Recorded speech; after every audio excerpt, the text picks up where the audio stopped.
So, hello again mga kapitbahay. This is Kuis. Kumusta po kayo? At long time no see, long time no post. So, nagkasakit kasi ko. So, hindi ako nakakapag-post itong mga nakaraan sa aking Facebook page. Pero this time, okay na tayo. And then, mag-start tayo dito sa isang maliit na concern. Pero somehow, hindi ito maliit eh. Ito ay aapektuhan nito ang iyong trabaho o hanap buhay kung ikaw ay nasa PNBS. So, itong nakaraan, yung isang driver ko, na-post po siya for 3 days. Bakit? Ano reason? Bakit ba na-post ang isang Grab driver? Bakit ba? Ano ba yung mga ilan sa mga reason? Una, bibigyan ko kayo ng konting kaalaman. Especially, ginagawa to ng mga medyo matagal na. Ayan. Sakit to ng medyo matatagal na. Lagi nyo pong tatandaan, hindi nyo pwedeng paglaruan ng sistema ng Grab.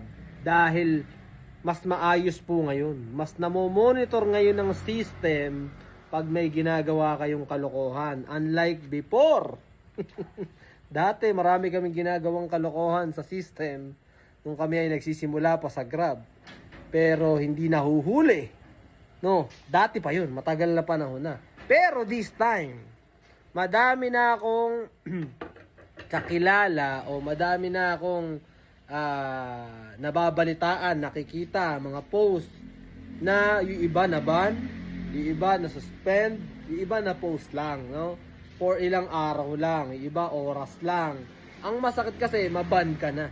Pag naban ka na, ay magpaalam ka na totally talaga. So sabi nila, pwede daw 1 year, naban ka ng 1 year. Pero meron akong nakita kasi, meron nag-message sa akin, naban siya ng 1 taon na mahigit, pero hindi pa din siya nakakabalik.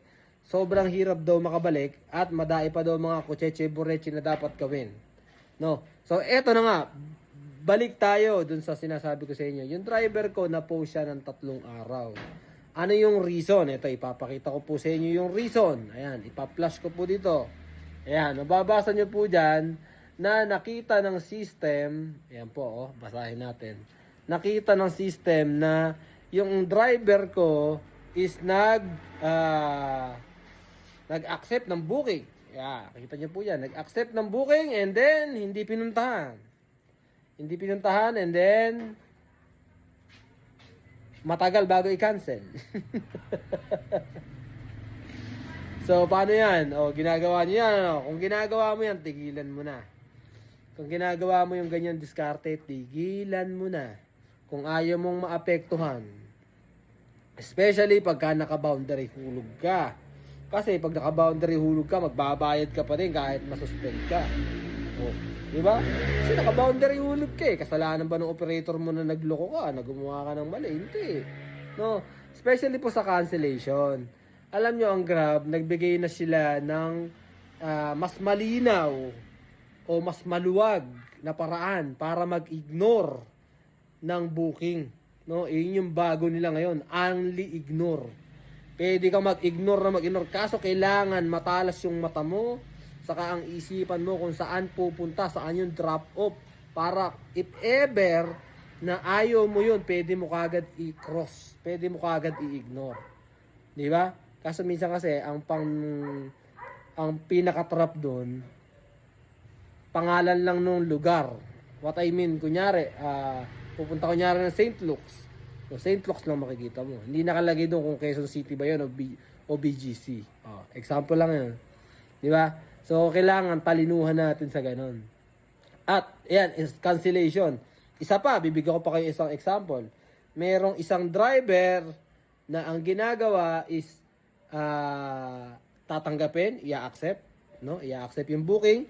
Then, after nun, i-accept niya, dadaanan niya yung lugar, tapos i-cancel niya. Ang reason ng cancellation is yung, kung ano yung mga reason na valid.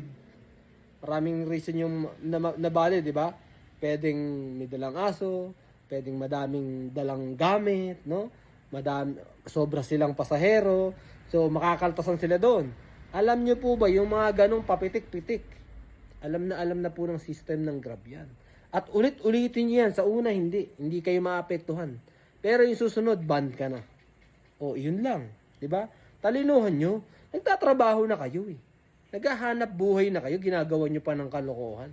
No? Di ba? Oh. Totoo, di ba? Naghahanap buhay ka na. Kumikita ka. Diyan ka kumukuha ng pangkain sa pamilya mo. Tapos ikaw gagawa ka ng kalokohan. Tapos pagka nagkaroon ka ng problema, magrereklamo ka sa Grab. Anak ng Kemberlo naman. Ano ba naman kaisipan ng meron tayo? Pagka ikaw magulang ka na, especially pag tatay ka na, be responsible sa mga kilos natin. No? Huwag tayo iyak ng iyak. Especially dito, ngayon maraming mga bagong nasa PNBS. Dami ko nakikita, ganun pa din. Iyakan pa rin ng iyakan. Kung hindi nyo kaya sa TNBS, maghanap kayo ng trabaho na masisiyahan kayo. Maghanap kayo ng hanap buhay na hindi yung iiyak kayo ng iiyak. Baka magkasakit kayo.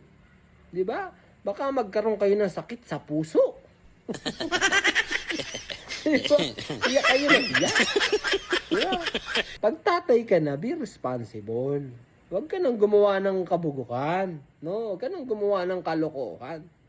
Kasi nga nagtatrabaho ka na eh. Itodo mo na lang. Galingan mo na lang. Sipagan mo na lang.